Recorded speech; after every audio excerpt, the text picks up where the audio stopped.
Years ago, a friend said something to me that I've never been able to forget. And I guess I've struggled to fully understand it, although I believed it. I was pretty unhappy early on in the relationship. And I guess I was quietly but deeply unhappy in a way that you can be unhappy for years before you let yourself actually use that word. But because of the type of relationship we had and some similarities we had in the types of men we sought out, this was something I could talk to this particular friend about. And she left me and was trying in her own way to be really honest with me. And she told me it wouldn't matter if I left. She said that if I ever ended that marriage, I would simply choose another version of the same man. This is long before either her or I were working in the therapy space. Ironically, she also works in the therapy space now because I was, she said, drawn to a particular kind of man, the confident one, the one with a certain magnetism, the one whose confidence carried an edge of something a little self centered. What she was really telling me was that my attraction was a kind of sentence, although that's not exactly how she meant it at the time. I'm going to come back to that friend at the end of this episode because she was half right. And the half she got wrong is the whole reason that I'm making this. Welcome back to Pulling Threads. I'm Leslie. This week in my For the Boys playlist, I made an episode for the men called They Told You Women Want a Beast. And that was inspired by a conversation between my boyfriend and I, based on things he had seen in the manosphere about women wanting the beast. And today's episode is the other half of that conversation, the half that belongs to us. And it's very different. So sometimes when I do these back and forths, they're very similar. I would say this episode is very different than that one, and it is geared toward women, although I do think it could apply to anyone, men or women, who are who are in a relationship where they're trying to fix someone. Because if half the men listening have been told to become a beast, half the women listening have been told a different story, an equally costly one, that loving a beast back into wholeness is the most romantic thing. And also, there is a whole line of thinking now, like, don't try to fix him. That's true, but we can hold space to support people while they're doing the work themselves. And that's really, in a nutshell, what this episode is about and what the difference is between trying to fix and supporting and holding space. Today, I'm going to tell you the truth about that, including the truth about my own marriage and my own relationship, which is more complicated and more honest than any version I probably share, just because I'm in an ongoing place of healing and doing the work on myself. I'm going to tell you about the stretch of my relationship that I'm not very proud of. I thought carefully about that, and I'm doing it because I think that the honesty is the most useful thing that I have to give you. And it's also something that I see often in clients that I'm working with. And obviously, I don't want to share their stories, but I can share the parts of mine that have carryover and that I'm working on and helping other people work on as well. So, first, I want to give you a piece of real psychology because it gives us the entire map that we're going to work on here. Let me name the pattern we're talking about. And I call it the fix him script. It's the belief that with enough love, enough patience, enough understanding, enough of yourself, you can reach the wounded part of a man that no one else has reached. You can be the one who finally gets through, the one he won't leave. And the reason this script is so hard to see while you're inside of it is that it's wearing the costume of love. And I've been there. Patience, understanding, holding space, believing in him when no one else will. Our culture calls these the highest things a woman can offer. Some of the time they are, and some of the time there's something else entirely, wearing the same clothes. Learning to tell those two things apart is the entire work of this episode, and there's a piece of psychology that gives us a language for it, and it is one of my favorite things that I love to talk about. My boyfriend and I have talked about it a million times, and I think I heard it on Chris Williams's podcast for the first time, and then I did a deep dive. But there is a twin to this phenomenon as well that we're going to talk about. So the Michelangelo effect is what I'm talking about. In 1999, a psychologist named Stephen Drigotas, building on the work of Carol Rusbult, named something called the Michelangelo phenomenon. You'll also hear it called the Michelangelo effect. I've talked about it before. Like I said, I love this idea. I love this research. And so I want to talk about it in the terms of this episode. The name comes from the way Michelangelo described his own sculpting. He did not believe he was inventing his figures. He believed the figure was already inside the block of marble, complete, already there. And that his only task as the sculptor was to remove everything that was not the figure until it stood free. Drigotas found that close partners do something remarkably similar with each other. When one partner can perceive the other's ideal self, the person they themselves want to become, okay, the person your partner wants to become, and behaves in a way that affirm and support the movement toward that self, other person actually moves closer to it. And the research on this is robust. This kind of affirmation is linked to a higher self-esteem, greater life satisfaction, stronger and more durable relationships. Couples who genuinely affirm each other's ideal self goals are measurably more likely to actually reach them. That is the healthy version, and there is one word inside it that the whole thing depends on. The word is ideal. Michelangelo affirmation means seeing and supporting the person the other one most wants to become or be. The vision belongs to the sculpted, not to the sculptor. And that's what Michelangelo was saying. Because there's an unhealthy twin to this, and researchers have named that too. They call it the Pygmalion phenomenon. Hopefully I'm saying that right. Pygmalion in the myth was a sculptor who carved a woman to his own exact specifications and then fell in love with what he had made. The Pygmalion dynamic in a relationship is when you affirm and push your partner toward the person you need them to be, your ideal for them, not their ideal for themselves. And here's what makes it so dangerous. From the outside, it looks almost identical to the healthy version. It still uses the language of believing in someone's potential. It still looks like love. But it does not produce growth. It produces adaptation. It produces a person slowly contorting themselves to fit somebody else's idea of who they should have been. I'm telling you about both of these because here's the truth about the fix him script. The fix him script is not a failure of seeing potential. It is very often the Pygmalion dynamic, wearing the Michelangelo costume. Let that sit for a second.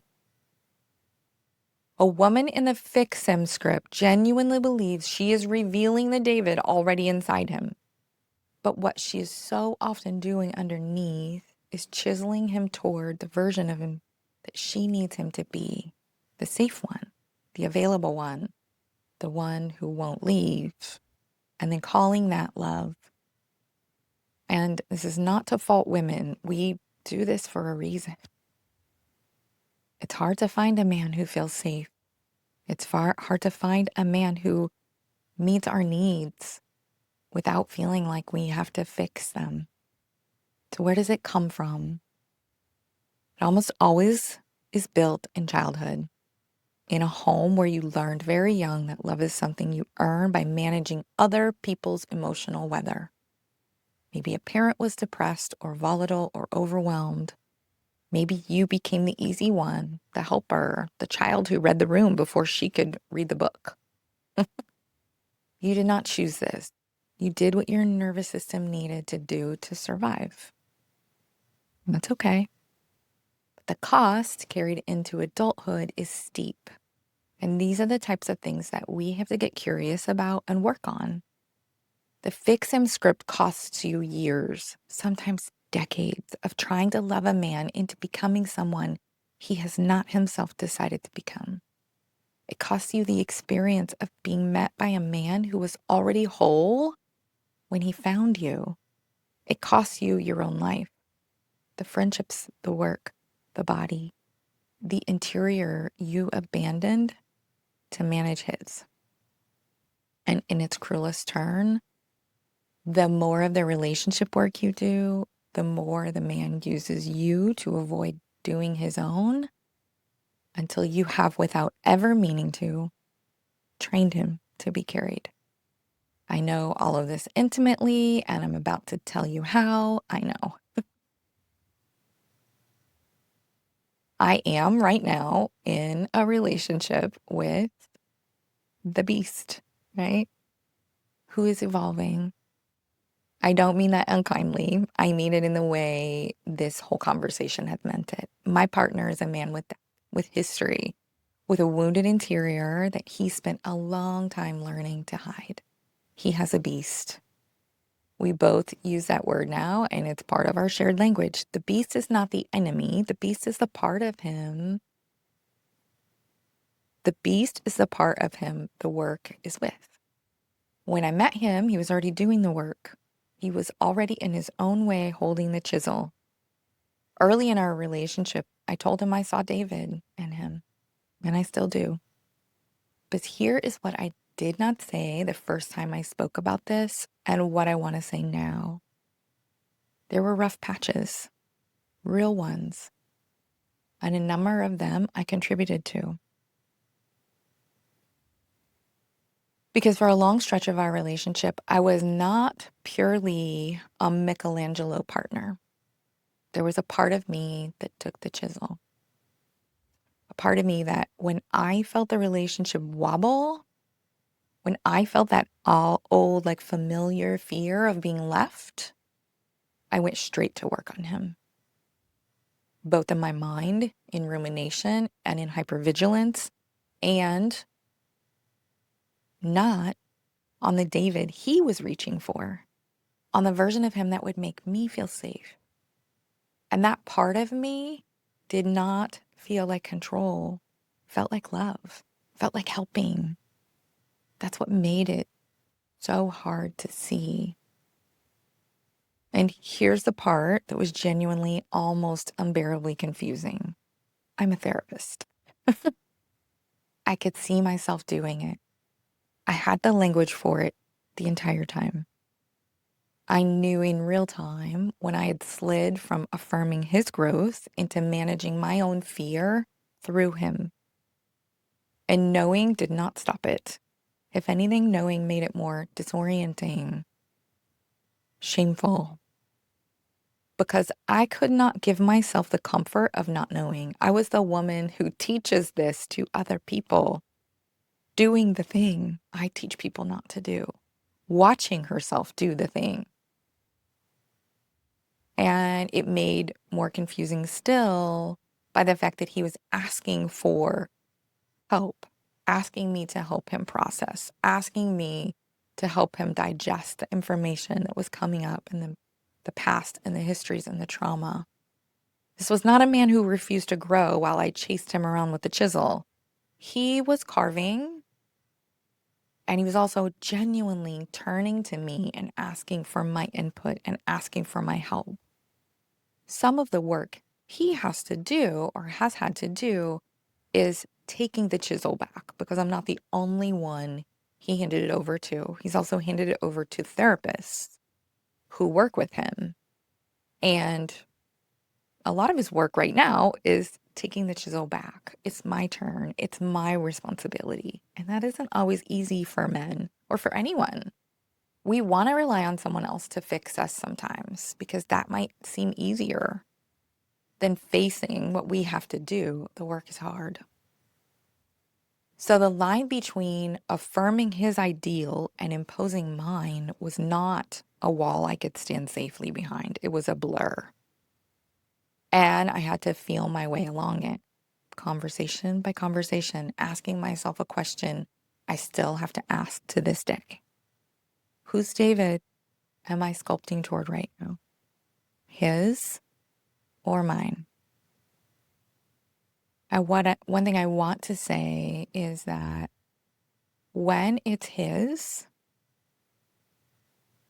the outcome is beautiful and the impact on our relationship is beautiful. My partner and I now have a name for the part of me that wanted to do the imposing. We've had her all along. We just see her a little differently now. We call her the psych nurse. She is the part that learned a very long time ago. Let me say this.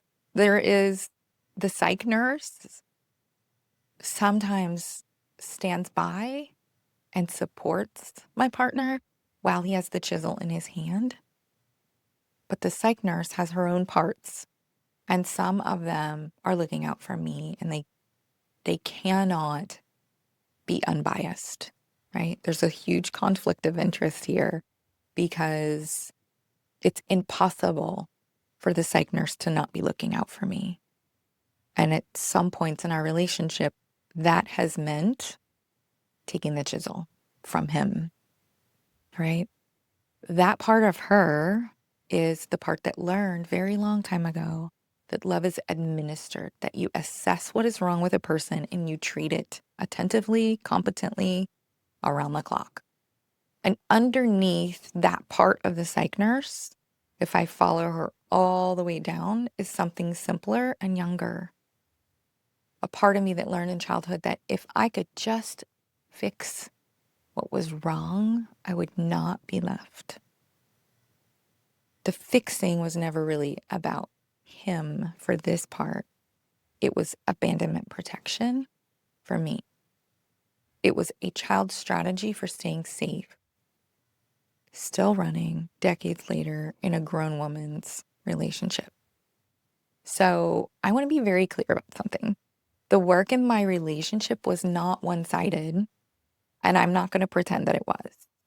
He had his piece and his carving to do, and I had mine.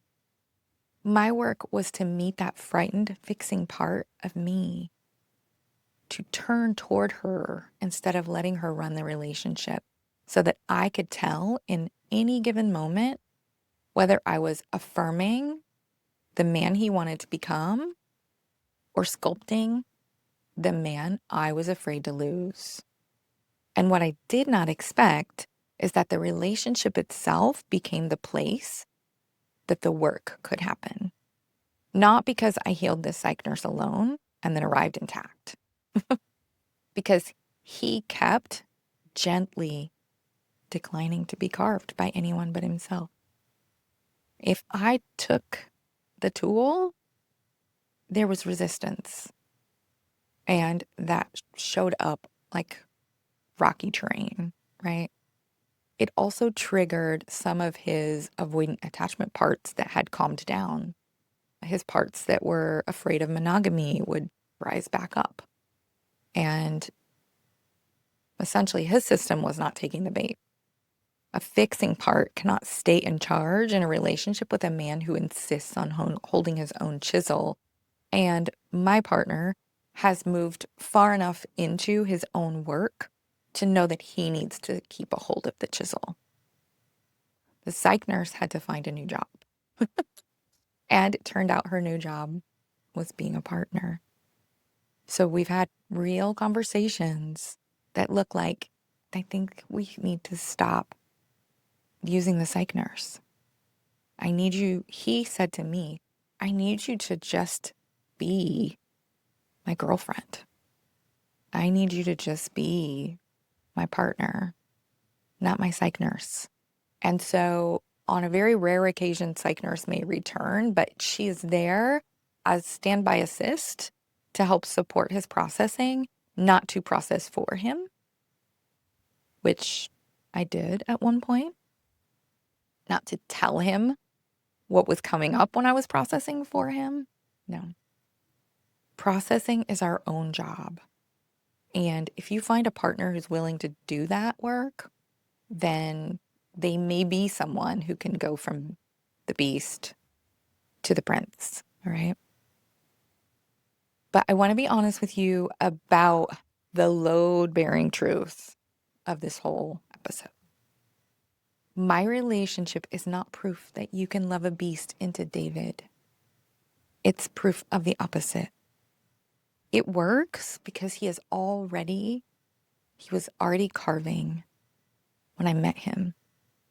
And because when my fixing strained us, and it did strain us, the answer was never for me to carve harder or carve better. The answer for me was to do my own work. I have never once been the reason he is becoming who is becoming. I've been a witness, a co-traveler, someone who hands him a chisel now and then. The carving has always been his to do, and the David is still a work in progress. So am I. We are both still in the marble. So how do you tell the difference between a relationship like the one I just described and the fix him trap?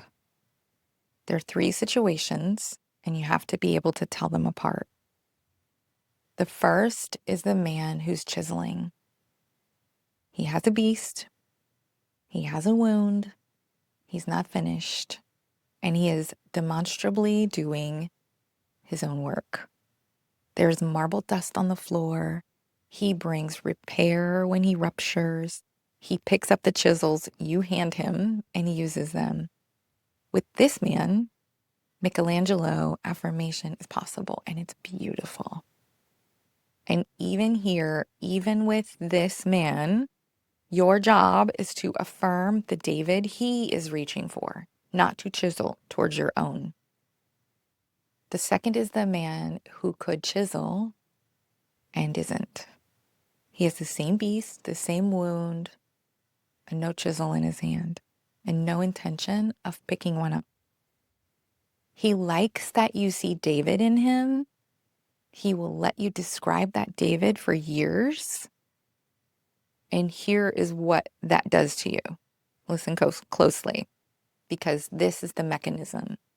When there's no movement from him, the only way to feel like the relationship is going anywhere is for you to carve, which means a non-carving man will pull you almost inevitably into Pygmalion.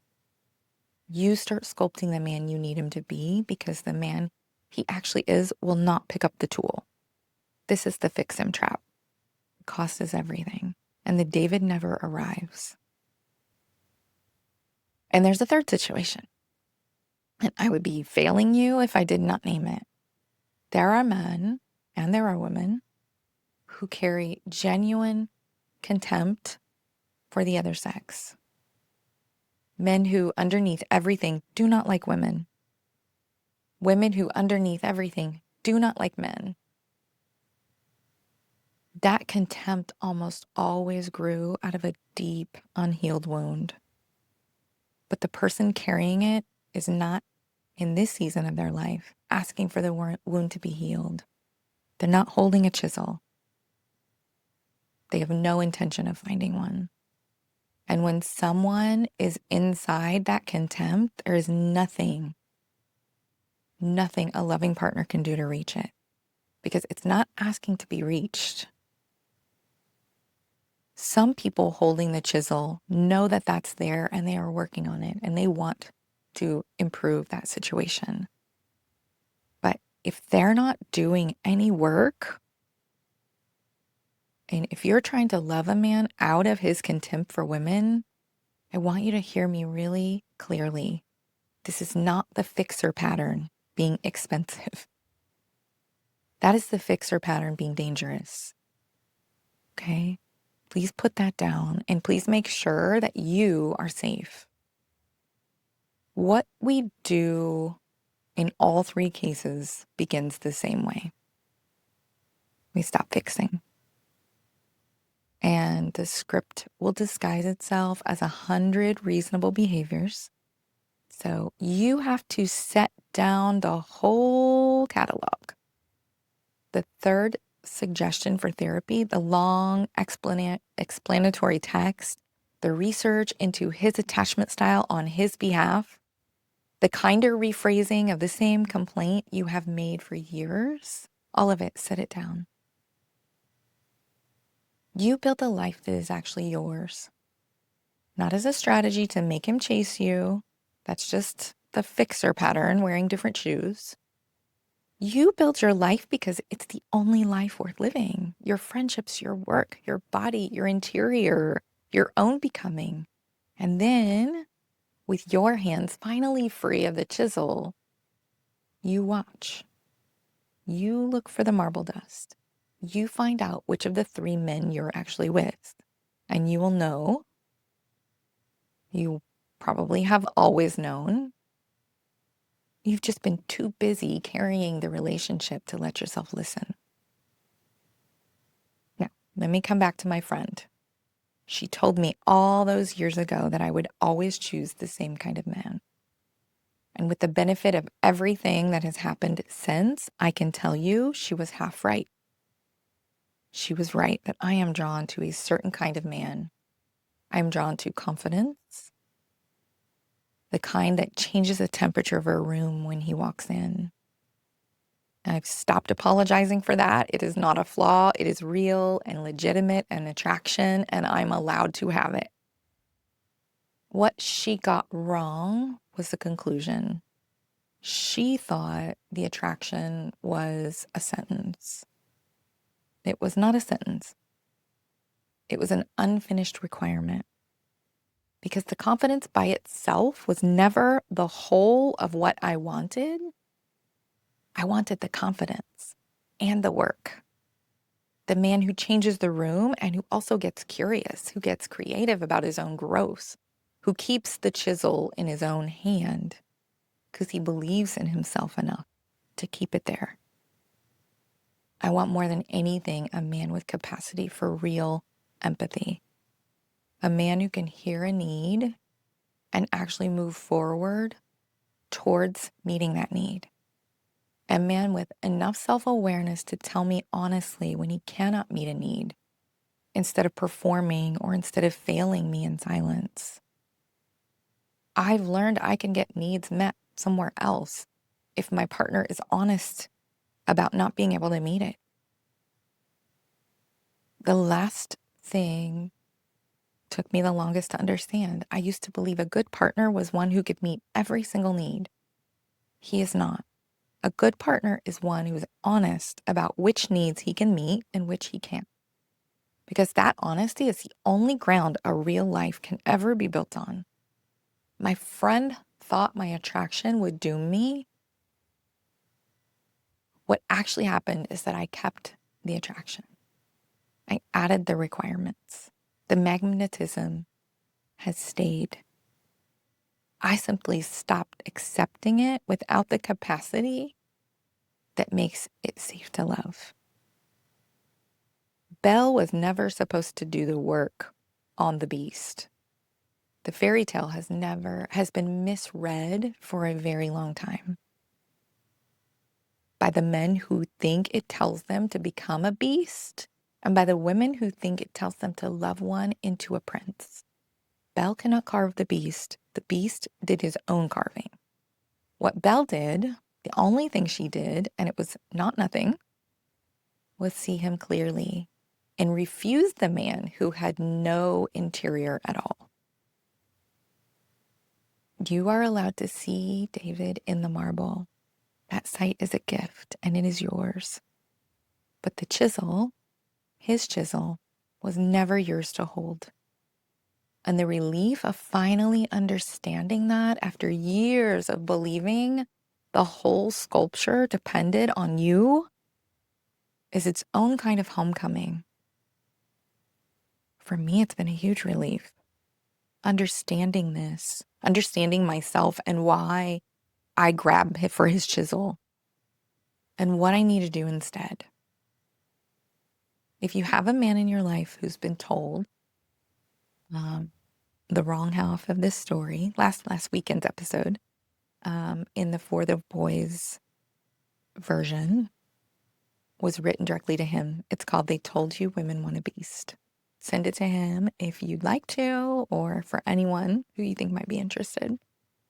And if anything in this episode named something you've been carrying, book a discovery call so we can talk through it, have conversations about how to break the cycle of grabbing the chisel.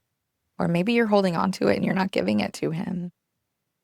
I work with women every day in relationships who are doing just this. I would love it if you would drop a comment and tell me where you are in this, where you've been, if you've seen David, if you've tried to create your own David, if you've healed wounds around this, or if you are questioning whether you're in this right now as we speak. Tell us about the part of you that holds the chisel and what it's afraid of.